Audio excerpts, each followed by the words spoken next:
এটার এই পৃষ্ঠাটার মধ্যে দেখেন তো অনেক ডিজাইন করছে, অনেক ডিজাইন, 4 কালারের ডিজাইন, চমৎকার করে এই পিঠ সাজাইছে। কিন্তু এই পিঠ খালি, এই পিঠেতে কোনো কিছুই না, সাজগোজ না।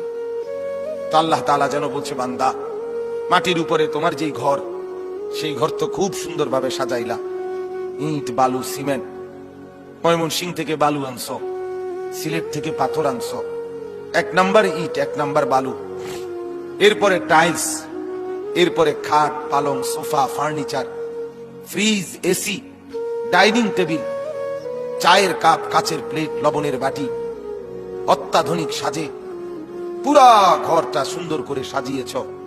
বান্দা এই পিঠ তো খুব সাজাইলা, কিন্তু তুমি কি জানো মাটির নিচে তোমার আরেকটা ঘর আছে, সেই ঘরের নাম তো কবর।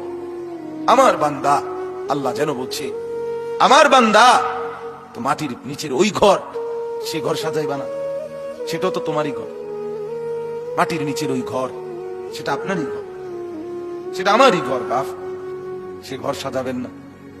সে ঘরে এভাবে ভুলে গেলেন, এভাবে ভুলে গেলেন। তো এই জন্য বলি,